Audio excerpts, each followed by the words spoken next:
Hello student, welcome back to my channel BS math class. आज हम आपको 9th से 12 क्लास तक के बच्चों को पत्र लेखन बताएंगे। पत्र दो प्रकार के होते हैं और दोनों प्रकार के पत्र एग्जाम में आते हैं, बोर्ड एग्जाम में 9th से 12th तक के। ओके, और डेली लाइफ में भी यूज करने के लिए पत्र लेखन, चाहे किसी भी समस्या का सॉल्यूशन करने के लिए भी पत्र आप आसानी से लिख सकते हैं। हम आपको ट्रिक बताएंगे। देखिए, मुख्य रूप से पत्र दो प्रकार के होते हैं। औपचारिक पत्र जिसे बोलते हैं पर्सनल यानी कि इनफॉर्मल लेटर। ये पत्र अपने परिजनों, मित्रों या निकट संबंधियों को दिए जाते हैं। अपने परिजनों या निकट संबंधियों को ये पत्र दिए जाते हैं। अनौपचारिक अनौपचारिक पत्र, इसमें सरल भाषा आत्मीय और भावात्मक होती है। इसमें सरल भाषा आत्मीय और भावात्मक होती है और विषय व्यक्तिगत समाचार, आमंत्रण, बधाई, धन्यवाद या हालचाल पूछने से संबंधित ये पत्र होते हैं। अनौपचारिक पत्र उदाहरण देखिए, जैसे कि मित्र को जन्मदिन की शुभकामनाएं देने के लिए पत्र, माता को परीक्षा का परिणाम की सूचना देने के लिए पत्र, भाई को छुट्टियों का हाल लिखने के लिए पत्र। ओके, और देखिए औपचारिक पत्र यानी कि फॉर्मल लेटर। फॉर्मल लेटर क्या होता है? ये पत्र जो होते हैं जिसे हम ऑफिस, जैसे कि ये पत्र हम विद्यालय, दफ्तर, सरकारी नौकरी, गैर सरकारी संस्था आदि के लिए लिखे जाते हैं। किसी भी समस्या का समाधान करने के लिए जो है औपचारिक पत्र लिखे जाते हैं। इनमें भाषा शुद्ध, गंभीर और औपचारिक होती है।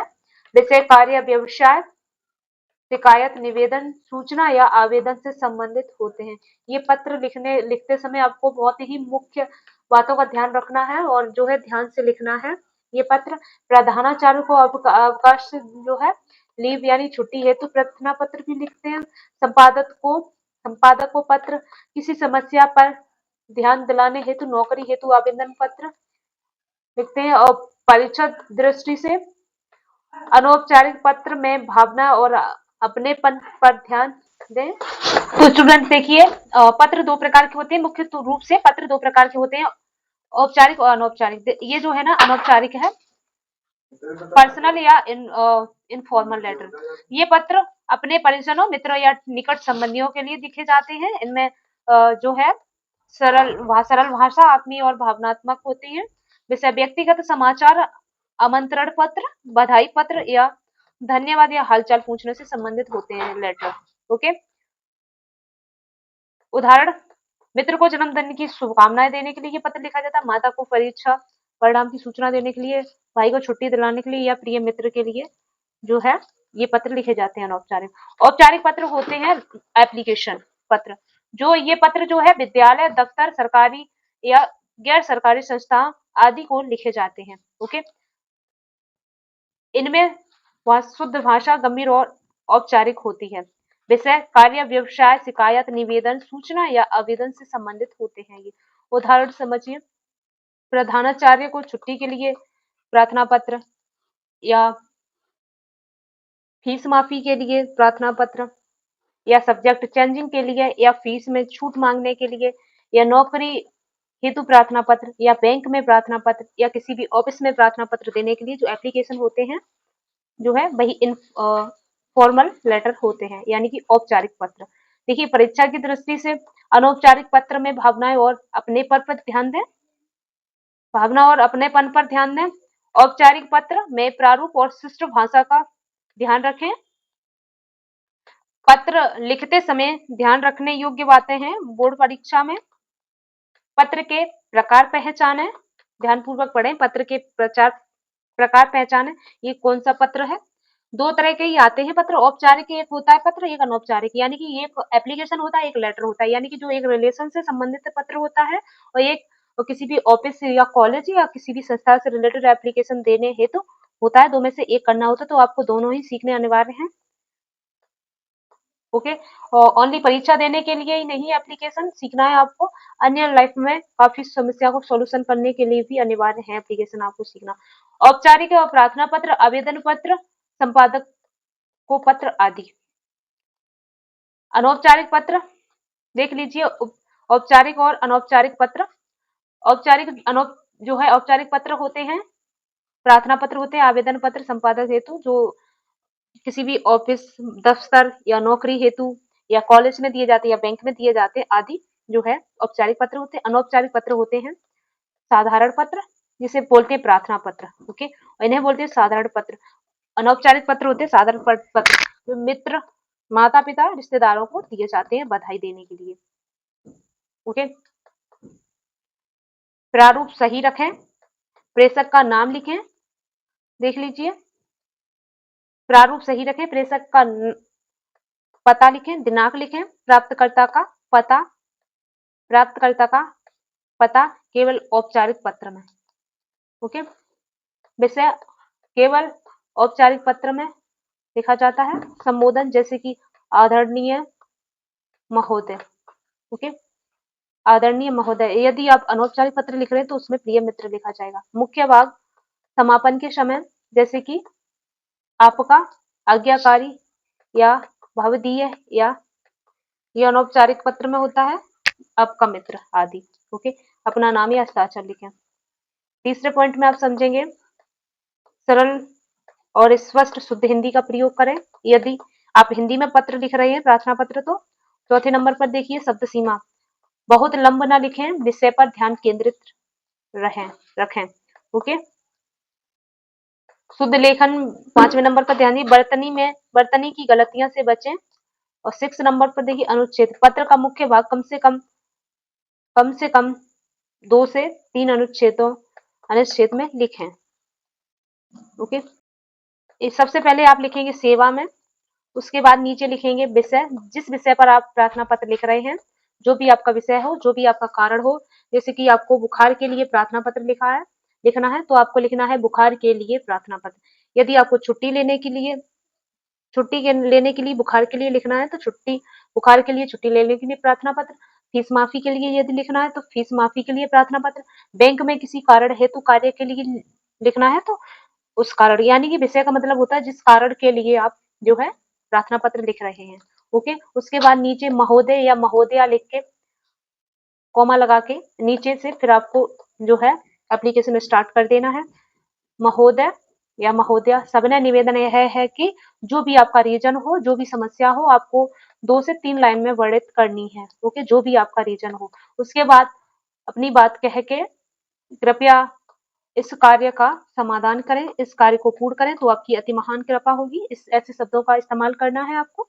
उसके बाद आपको लास्ट करना है, तब आपसे निवेदन यह है कि यानी कि जो हम कह रहे हैं वही है, आपको लास्ट में लिखना है, आपसे निवेदन यह है कि यह कार्य पूरा करने की कृपया करें तो आपकी अति महान कृपा होगी। यहाँ पर ऐसे जो है विनम्र शब्द लिख के आपको लास्ट करना है। उसके बाद आपको लिखना है भवदीय या आपका आज्ञाकारी शिष्य या शिष्या जो भी हो, आपका आज्ञाकारी कार्यकर्ता या आपका आज्ञाकारी कस्टमर जो भी हो, लिख के अपना नाम लिखना है और पता लिखना है और लास्ट कर देना है, ओके। और हाँ, यहाँ पर एक चीज और आपको ध्यान रखना है, सेवा में के बाद फिर आपको जब आप सेवा में लिखेंगे तो उसके बाद जो है ठीक इस लाइन में आपको वो लिखना है, सेवा में लिख के एड्रेस, जो भी नाम पता हो, जहां पर आप पत्र दे रहे हैं वहां पर एड्रेस लिखना है। यहाँ पर सेवा में के ठीक नीचे जो भी संस्था का नाम हो और डिस्ट्रिक्ट लिखना है, आप कहाँ दे रहे हैं एप्लीकेशन। अब देखिए अनौपचारिक क्या पता है, दिनांक लिखनी है और उसके बाद लिखना है प्रिय मित्र या प्रिय माँ, प्रिय पिता, जिसको भी अपने रिलेशन में आपको पत्र लिखना है उन्हें लिखना है, और या आदरणीय लिखना है। उसके बाद नीचे नमस्ते लिखना है। फिर जो भी अपनी बात हो, यहाँ सब कुशल है, आशा करता हूँ या करती हूँ कि आप भी कुशल होंगे, कुशल मंगल होंगे। जो भी रीजन हो 2 से 3 लाइन में आपको वर्णन करना है। उसके बाद पत्र का मुख्य भाग, हालचाल लिखना है, समाचार, शुभकामनाएं आदि लिखें। और यहाँ पर अब यही पत्र समाप्त करता है या करती हूँ। शेष भेंट पर आपका या आपकी या तुम्हारा स्नेहकांक्षी जो आपका नाम हो लिख सकते हैं। तो पत्र को लास्ट कर दें यहीं पर। XYZ जो भी नाम हो। अब एक और देखिए पत्र, एक और औपचारिक पत्र देखिए। प्रधानाचार्य को अवकाश हेतु प्रार्थना पत्र। प्रधानाचार्य को ही नहीं, चाहे कोई भी पत्र हो, इम्पोर्टेंट तो ये है कि आपको हर पत्र एक ही पत्र लिख के लिखना सीख लेना चाहिए।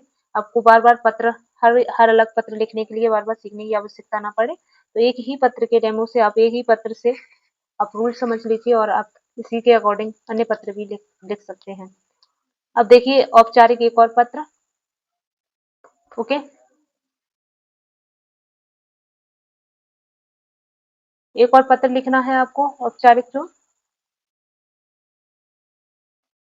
प्रार्थना पत्र लिखना है। उसके बाद विषय लिख के डेट डालना है। उसके बाद लिखना है सेवा में प्रधानाचार्य। औपचारिक पत्र में लिखना है प्रधानाचार्य को अवकाश हेतु प्रार्थना पत्र। लिखेंगे तो कैसे लिखेंगे, देखिए सेवा में, यहां से शुरू होगा सेवा में, तो कैसे लिखेंगे, सेवा में प्रधानाचार्य महोदया, जो भी आपके स्कूल का नाम हो, और डिस्ट्रिक्ट लिखना है, कौन से जिला में है आपका स्कूल, और अपना विषय लिखना है। जिस भी कारण, विषय का मतलब कारण, जिस कारण के लिए आप ये प्रार्थना पत्र लिख रहे हैं, 3 दिन का अवकाश प्रदान करने हेतु प्रार्थना पत्र। उसके बाद लिखना है महोदया, फिर लिखना है आपको सविनय निवेदन यह है कि मुझे तेज बुखार होने के कारण चिकित्सक ने विश्राम करने की सलाह दी है, अतः मैं विद्यालय आने से असमर्थ हूँ। अतः आपसे निवेदन है कि मुझे इतनी डेट से इतनी डेट तक की छुट्टी 3 दिन का छुट्टी या 3 दिन का अवकाश प्रदान करें, तो आपकी अति महान कृपा होगी। तो आपकी अति महान कृपा होगी।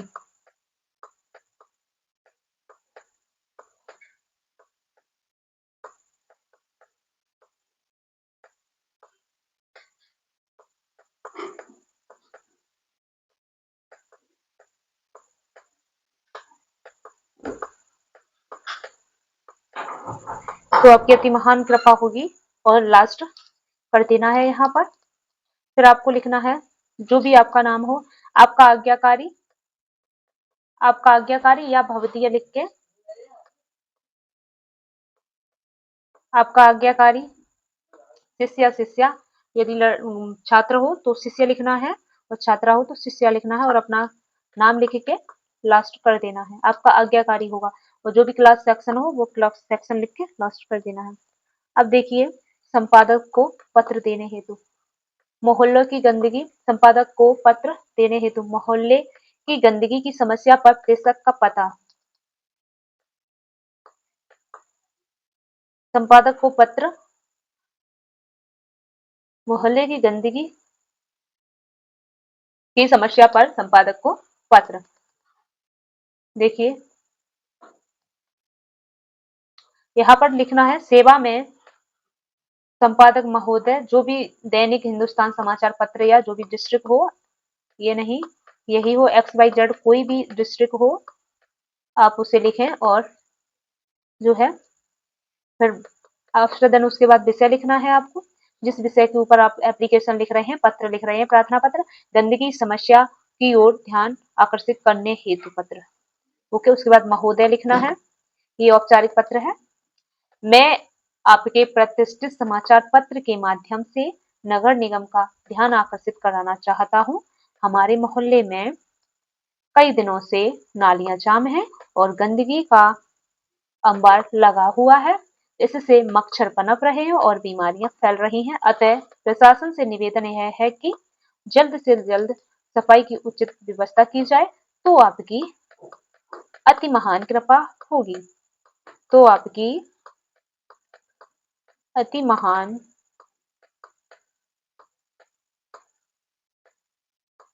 कृपया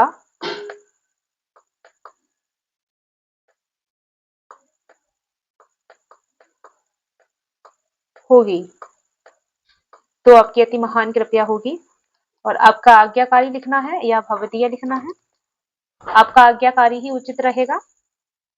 ओके, एक जागरूक नागरिक, जो भी आपका नाम हो आप अपना नाम लिखें और जो है अपना नाम लिखकर लास्ट कर देना पत्र। अब देखिए आपको इसी तरह से एक और आ जाए, आपको दो आएंगे पत्र, दो आएंगे जो है एप्लीकेशन और लेटर, दो में से एक करना होता है। एक होता है प्रार्थना पत्र, एक होता है पत्र। ओके, अब देखिए ये पत्र आ गया है, दो में से एक करना होता है। मित्र को परीक्षा की तैयारी के विषय में पत्र, प्रेषक का पता, जो भी नाम हो, कक्षा, जिला। अब देखिए यहाँ से स्टार्ट होगा, प्रिय मित्र, जो भी नाम हो, सप्रेम नमस्ते लिखना है, उसके बाद पत्र लिखना आरंभ कर देना है। देखिए सेवा में से प्रार्थना पत्र स्टार्ट होता है और प्रिय मित्र से जो है प्रिय जिस किसी को लिखें उससे लेटर स्टार्ट होता है, जिसे पत्र बोलते हैं। अनौपचारिक पत्र, प्रिय मित्र, जो भी नाम हो, मैं आशा करता हूँ कि आप स्वस्थ और प्रसन्न होंगे। आपका पिछला पत्र पाकर मुझे बहुत खुशी हुई। जो भी आपका कारण हो आप वही लिखना है। जो भी आपका कारण हो, इस समय हम आपकी बोर्ड परीक्षा, इस समय हम सबकी बोर्ड परीक्षा निकट है। मैं प्रतिदिन समय सारणी बनाकर पढ़ाई कर रहा हूँ। सुबह गणित और विज्ञान, दोपहर में हिंदी और इंग्लिश का अभ्यास करता हूँ। साथ ही प्रतिदिन पिछले वर्षों के प्रश्न पत्र भी हल कर रहा हूँ। आप भी अपनी तैयारी अच्छे से करें और यदि किसी विषय में कठिनाई हो तो मुझे पत्र लिखना न भूलें। पत्र लिखें, शेष भेंट पर पत्र लिखें। ओके, आपका प्रिय, आपका मित्र, जो भी आपका नाम हो, नाम लिख के लास्ट कर देना है। चाहे सिंपल पत्र ओनली दोस्त के लिए ही नहीं, माँ पापा जिसके लिए भी आप लिखना चाहते हैं आप लिख सकते हैं इस तरह से ही।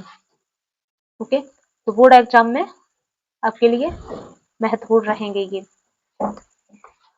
माता को परिणाम की सूचना देने हेतु पत्र, माता को सूचना देने हेतु पत्र। प्रिय माता जी, सादर प्रणाम। आपका आशीर्वाद सदा मेरे साथ हो। मैं यह बताते हुए खुश हो रहा हूँ या हो रही हूँ कि मेरा इस बार का वार्षिक परीक्षा परिणाम बहुत अच्छा आया है। मैंने प्रथम वर्ष में सफलता प्राप्त की है। गणित में जो भी आपका रीजन हो आप वह लिख के, आपकी प्रेरणा और आशीर्वाद से यह संभव हो पाया है और आगे मेहनत करूंगा या करूंगी ताकि आपको गर्व महसूस हो। आपका आज्ञाकारी पुत्र या पुत्री और जो भी आपका नाम हो लास्ट कर देना लिख के और धन्यवाद लिख देना है। ओके, धन्यवाद लिख के, धन्यवाद या थैंक्स लिख के आपको पत्र लास्ट कर देना है। ओके, आपको जो है प्रार्थना पत्र में भी लास्ट में धन्यवाद जरूर लिखिएगा। यहाँ पर भी आप जो है धन्यवाद या थैंक्स जरूर लिखिएगा। तो पत्र धन्यवाद या थैंक्स जरूर लिखिएगा तो पत्र का अच्छा लेखन हो जाता है। ज्यादा से ज्यादा विनम्र पोलाइट वर्ड का यूज, विनम्र भाषा का इस्तेमाल करें। यहाँ पर प्रार्थना पत्र हेतु लिखते समय आपका आज्ञाकारी शिष्य या शिष्या लिख के आपको लास्ट करना। सेवा में से आपको शुरुआत करनी है, इसमें भी लास्ट करना है, तो यहाँ पर भी थैंक्स लिखना है। थैंक्स या धन्यवाद।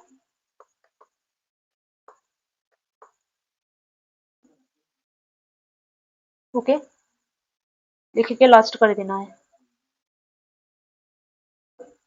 तो आई होप आपको औपचारिक पत्र जो है ना, सबसे पहले उसमें सेवा में लिखते हैं, उसके बाद जिस किसी को लिखें उससे उसे लिखते हैं। प्रधानाचार्य को या किसी भी बैंक मैनेजर को तो बैंक प्रबंधक लिखेंगे। बिजली घर लिखेंगे, बिजली घर के लिए तो बिजली घर के लिए यदि लिखेंगे तो मुख्य अभियंता जी लिखेंगे। तो आपको जिसके लिए भी लिखना हो लिखेंगे और XYZ जिस संस्था का नाम हो वो संस्था का नाम लिखना है और डिस्ट्रिक्ट लिखना है। उसके बाद डिस्ट्रिक्ट लिखना अनिवार्य है। उसके बाद विषय जो आपका संक्षिप्त टिप्पणी में लिखना है, विषय जो भी आपका रीजन हो। आप ये ऐसा मत करना पूरा वर्णन ही कर दें इतने विषय में संक्षिप्त मुख्य कारण टिप्पणी में लिखना होता है। संक्षिप्त वर्डों में लिखें, ज्यादा बड़ा नहीं करें विषय। उसके बाद महोदय या मान्यवर लिख के सबने निवेदन है कि जो भी अपना रीजन लिख के मैं असमर्थ हूँ या मुझे ये कारण है तो इस कारण का समाधान करने की कृपा करें, तो आपकी अति महान कृपा होगी। तो आपकी अति महान कृपा होगी, यहाँ पर लिखना है, तो आपकी अति महान कृपा होगी, उसके बाद लास्ट करना है, फिर उसके बाद आपका आज्ञाकारी जो भी हो, आपका आज्ञाकारी लिख के और यहाँ पर अपना नाम लिख के लास्ट कर देना और यहाँ पर एक बार थैंक्स जरूर लिखिएगा, धन्यवाद। आप हिंदी में धन्यवाद लिखिए क्योंकि हम इस यहाँ पर लिख नहीं पा रहे हैं, तो इस तरह से आप किसी भी कार्य के लिए, चाहे कॉलेज के लिए, चाहे बैंक के लिए, चाहे बिजली घर के लिए या किसी भी कार्य की समस्या के लिए, समस्या का समाधान करने के लिए आप आसानी से पत्र लिख के समस्या का समाधान कर सकते हैं। आपको जो है आवश्यकता नहीं होगी। धन्यवाद, जुड़े रहिए हमारे चैनल से, बीएस मैथ क्लास चैनल से, बोर्ड एग्जाम की तैयारी करते रहिए।